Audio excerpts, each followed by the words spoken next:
अस्सलाम वालेकुम, कैसे हैं आप सब लोग। उम्मीद करती हूँ आप सब खैरियत से होंगे। अल्लाह पाक आप सबको अपनी हिफाजत में रखे। आज मैं आलू गोश्त की रेसिपी के साथ आई हूँ। मैंने ये गोश्त लिया है, ये तकरीबन आधा किलो है। और ये आलू लिए हैं, ये 3 बड़े साइज़ के लेके मैंने इसको इस तरह से मोटा मोटा काट लिया। और ये प्याज है, ये 2 बड़े साइज़ के प्याज हैं। ये टमाटर हैं 2 दरमियाने साइज़ के। और ये लहसुन अदरक और हरी मिर्च की पेस्ट है।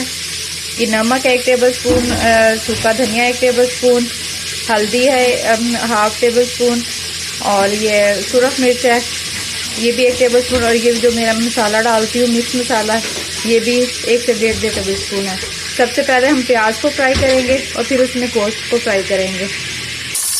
जी मैंने ऑयल लिया, इसमें ऑयल मैंने थोड़ा कम लिया है क्योंकि गोश्त हमने चर्बी वाला लिया है तो उसका जायका भी ज़्यादा मज़े का होता है। उसकी चर्बी जो है उससे भी निकलता है घी। तो मैंने 1/2 कप इसमें ऑयल डाला है और मैं प्याज इसमें फ्राई करूँगी पहले। जैसे ही हल्के हल्के ये पिंक शेड में हो जाएंगे इसमें फिर मैं गोश्त को फ्राई करूँगी। ये देखें, ये प्याज थोड़ा सा पिंक शेड में हो गया है। ये देखें, अब मैं इसके अंदर बीफ को डाल दूंगी और इसको मैं तब तक इसमें भूनूंगी जब तक इसका पानी अच्छी तरह खुशक नहीं हो जाता। फिर हम इसमें बकाया मसाले जो हैं वो ऐड करेंगे।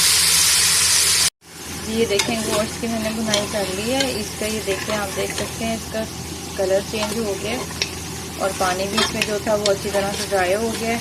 अब मैं इसमें लहसुन अदरक की पेस्ट डालूंगी, तकरीबन 1 से 1.5 टेबल स्पून इसमें लहसुन अदरक की पेस्ट डालूंगी। और इसकी मैं 3 से 4 मिनट इसमें भुनाई करूंगी इसके साथ। जी ये देखें, ये 3 से 4 मिनट हो गए हैं। अब मैं इसमें जो है वो तमाम ड्राई इंग्रेडिएंट्स ऐड कर दूंगी। इसमें मिर्च, धड़ा मिर्च, धनिया और ये मसाला, ये सारी चीज़ें हैं। और साथ ही इसमें टमाटर ऐड कर दूँगी। और मैं इसकी तकरीबन 4-5 मिनट इसकी भुनाई करूँगी और फिर इसमें पानी डाल के इसको मैं प्रेशर लगा दूँगी।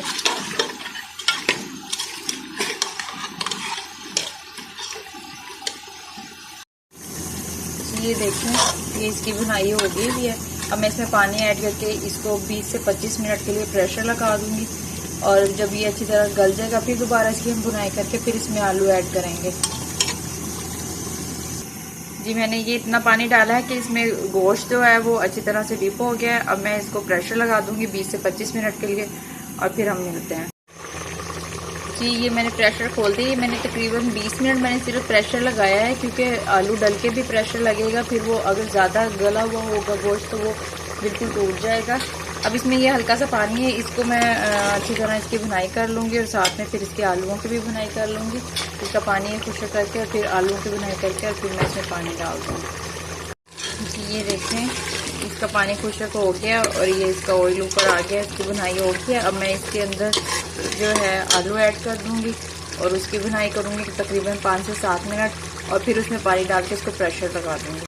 जी ये आलू की भुनाई करते हुए मुझे तकरीबन हो गए हैं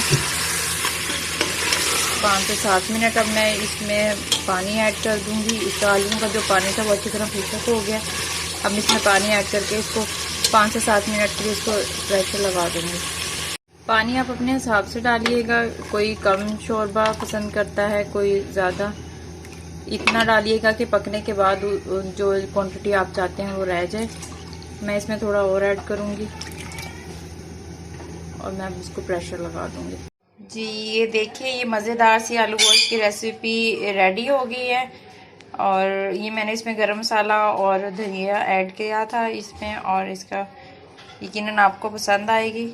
इंशाल्लाह फिर नई रेसिपी के साथ हाजिर होंगी। तब तक इजाज़त दीजिए, अपना ख्याल रखिए और दूसरों का भी। अल्लाह हाफिज़।